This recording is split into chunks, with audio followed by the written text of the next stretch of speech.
कि जब प्रधानमंत्री जी ने, हमारे राष्ट्रीय अध्यक्ष जी ने ये पूरे देश की जनता को बताया है कि दिसंबर तक 200 करोड़ डोजेस इस देश में आ जाएंगी, इस देश की सारी जनता वैक्सीनेट हो जाएगी, इसके बावजूद इतना पैनिक फैलाना, इतना डर का माहौल फैलाना, क्या ज़रूरत है इसकी? और राजनीति करने के लिए तो आपके पास पूरी ज़िंदगी है। ये वक्त नहीं है राजनीति करने का, ये वक्त है एक दूसरे की सेवा करने का, इस देश को इस महामारी से निकालने का। और यही तो वो व्यक्ति है जिसने ये बोला था कि हम इस वैक्सीनेशन पे हमारे को ट्रस्ट नहीं है, इसके ट्रायल नहीं हुए, ये फुल प्रूफ नहीं है। और जब शुरू में इस व्यक्ति को ये वैक्सीनेशन दी गई, जब फ्रंटलाइन वॉरियर्स के लिए ये वैक्सीनेशन आई थी, तो यही व्यक्ति था जो कितनी डोजेस दिल्ली में एक्सपायर हुई हैं, और आज यही व्यक्ति है जो सेंटर को कह रहा है कि हमारे को वैक्सीनेशन की ज़रूरत है। अगर इतनी सच्ची नीयत थी और इतने ही आप दिल्ली की भलाई चाहते हो, तो उस वक्त पे जो फ्रंटलाइन वॉरियर्स के लिए ये डोजेस दी गई थी वैक्सीनेशन की, इसको एक्सपायर होने की जगह अगर आप इसको नॉर्मल लोगों में डाइवर्ट करते तो शायद दिल्ली की लोगों की ये हालत नहीं होती, लोगों को इतनी अपनी जान गंवानी ना पड़ती। और हर वक्त पे राजनीति, हर वक्त पे, मतलब हर चीज़ पे राजनीति। कभी तो किसी चीज़ की जिम्मेदारी लेंगे, और जिम्मेदारी क्यों लेंगे? क्योंकि जिम्मेदारी लेने के लिए बहुत सच्चाई की ज़रूरत है। आदेश जी ने यह भी बताया कि किस तरीके से कि दिल्ली की जनता को सबसे ज़्यादा वैक्सीनेशन मिली है केंद्र की तरफ से, उसके बावजूद ये बोलते जाना कि हमारे पास वैक्सीनेशन नहीं है, हमारे को वैक्सीनेशन नहीं मिल रही। किसको बेवकूफ़ बना रहे हो? लेकिन आज मैं ये भी जानता हूँ कि वो इसका जवाब नहीं देंगे, लेकिन 4 साल बाद दिल्ली की जनता ज़रूर इसका जवाब मांगेगी। और आप भी लोग यही सवाल उनसे पूछेंगे, शायद आज आप ना पूछें, लेकिन आगे आने वाले समय में ज़रूर पूछेंगे, क्योंकि ये लड़ाई अगर हम जीत सकते हैं तो सिर्फ मिल के जीत सकते हैं। यहाँ पर कोई ये नहीं कि अरविंद केजरीवाल जी की जिम्मेदारी है, केंद्र की सबकी जिम्मेदारी है, ये देश सबका है। तो हर चीज़ सिर्फ केंद्र पे फैलाना गलत है, हर चीज़ केंद्र पे डालना गलत है। तो इसलिए मैं आप लोगों के माध्यम से भी ये कहना चाहूँगा कि जिस तरीके से आप हमसे सवाल पूछते हैं ना, और हम सामने खड़े होकर जवाब देते हैं हर सवाल का, क्योंकि सवाल का जवाब वही दे सकता है जिसको किसी चीज़ का डर नहीं होता, जिसको कोई चीज़ छुपाने की ज़रूरत नहीं होती। सवालों से वो भागते हैं जिनके दिल में खोट होता है, जिनकी नीयत साफ नहीं होती। तो सवाल ये आप उनसे पूछिए कि क्यों हर चीज़ पे राजनीति की जा रही है? वैक्सीनेशन मुझे नहीं लगता कि इस देश में, इस दुनिया में किसी और देश ने वैक्सीनेशन पे राजनीति करी है जिस तरीके की घिनौनी राजनीति हमारे दिल्ली के विज्ञापन मंत्री कर रहे हैं। देखिए, मेरा सवाल दिल्ली के मंत्री से है। मुख्य इसलिए नहीं बोलूँगा क्योंकि मुख्य वर्ड बहुत छोटा है, लेकिन मायने बहुत बड़े हैं। मुख्य का मतलब है ईमानदारी, मुख्य का मतलब है जिम्मेदारी, मुख्य का मतलब है इंसानियत, मुख्य का मतलब है सच्चाई, और मुख्य का मतलब है लोगों का दर्द समझना और उनके दर्द के वक्त में उनके साथ खड़ा होना। और ऐसा एक भी गुण दिल्ली के विज्ञापन मंत्री में नहीं है, क्योंकि अगर गुण होता तो शायद दिल्ली की आज ये हालत ना होती।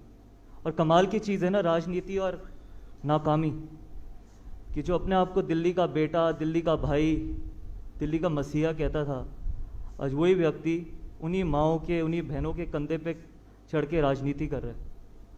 और इंसान अपनी नाकामी छुपाने के लिए किस हद तक गिर सकता है, ये अगर आपको सीखना है तो दिल्ली के विज्ञापन मंत्री से सीखिए, कि सिर्फ अपनी नाकामी छुपाने के लिए हर चीज़ केंद्र की तरफ डाले जाना, हर चीज़ केंद्र की बोले जाना। और मैं जानता हूँ ये कि जो सवाल आज हम पूछेंगे इसका जवाब हमें मिलेगा नहीं, क्योंकि जवाब देने के लिए बहुत बड़ा दिल चाहिए, सच्ची नीयत चाहिए और बहुत दम चाहिए, जो ऐसे मंत्री में है नहीं। दिल्ली में बहुत पिछले 6 साल से कई मंत्री हैं, लेकिन मुख्यमंत्री कोई भी नहीं। शायद यही हालत है दिल्ली की, और यही कारण है कि दिल्ली की आज ये हालत हो गई। दिल्ली सरकार वहीं पर जाके 7 मई को इन्होंने याद आया कि हम वैक्सीन खरीदने सकते हैं। इससे पहले वो हमेशा ये कहते रहे, पैनिक क्रिएट करते रहे, लोगों को डराते रहे, दिल्ली के लोगों के अंदर भय का माहौल करते रहे कि वैक्सीन दिल्ली में नहीं है, हम वैक्सीन कहाँ से लेंगे। अरे ये केंद्र सरकार ने आपको आज़ादी दे दी तो तुरंत वो कदम आपने उठाने चाहिए थे, जो कि समय पर दिल्ली सरकार ने कदम नहीं उठाए। कि अभी तक जो 52 लाख लोगों को दिल्ली के अंदर वैक्सीन लगाई, उस वैक्सीन में आपका क्या योगदान है, इसको बताइए। अरविंद केजरीवाल की सरकार ये नहीं बता पाई है कि वैक्सीन खरीदने के लिए उन्होंने कब ऑर्डर दिया। मेरा ये आरोप है वैक्सीन खरीदने के लिए दोनों कंपनियों को ऑर्डर ही नहीं दिया है। दिल्ली के मुख्यमंत्री जो है, जो टीकाकरण हो रहा है, जिनकी उम्र 18 साल से 44 साल है, उसमें भी भेदभाव कर रहे हैं। 18 से लेकर 44 साल के लोगों के पंजीकरण के लिए थोड़े समय के लिए खोल रही है स्लॉट खोलने की जानकारी केजरीवाल केवल आम आदमी पार्टी के कार्यकर्ताओं को देते हैं। कि सारा ब्लूप्रिंट हमारे प्रधानमंत्री जी ने दे दिया इस देश को। आदेश जी ने यह भी बताया कि किस तरीके से कि दिल्ली की जनता को सबसे ज़्यादा वैक्सीनेशन मिली है केंद्र की तरफ से। उसके बावजूद ये बोलते जाना कि हमारे पास वैक्सीनेशन नहीं है, हमारे को वैक्सीनेशन नहीं मिल रही, किसको बेवकूफ़ बना रहे हो? वैक्सीनेशन, मुझे नहीं लगता कि इस देश में, इस दुनिया में किसी और देश ने वैक्सीनेशन पर राजनीति करी है जिस तरीके की घिनौनी राजनीति हमारे दिल्ली के मुख्यमंत्री जो है, जो टीकाकरण हो रहा है, जिनकी उम्र 18 साल से 44 साल है, उसमें भी भेदभाव कर रहे हैं। 18 से लेकर 44 साल के लोगों के पंजीकरण के लिए थोड़े समय के लिए खोल रही है स्लॉट खोलने की जानकारी केजरीवाल केवल आम आदमी पार्टी के कार्यकर्ताओं को देते हैं। 12 मई को दिल्ली में पूरा दिन जनता वैक्सीनेशन के रजिस्ट्रेशन के लिए स्लॉट जो है उसके टाइम की जानकारी नहीं दी गई। और ये स्लॉट कब खोला गया? रात को 11:59 पर। अरे अरविंद केजरीवाल, आप टीकाकरण में भी भेदभाव करोगे, आपको ईश्वर भी माफ नहीं करेगा।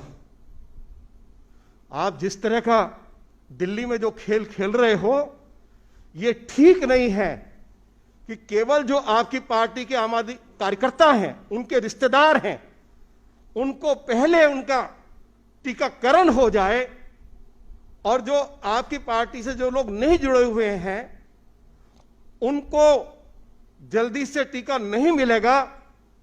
तो मैं अरविंद केजरीवाल सरकार की ये जो इन्होंने नीति बनाई है, मैं इसका भी डटकर विरोध करता हूं और अपनी पार्टी की ओर से उनसे पूछना चाहता हूं, क्या इसमें जो भेदभाव हो रहा है, आपकी पार्टी इस भेदभाव को समाप्त करेगी या नहीं? यह मेरा उनसे सवाल है।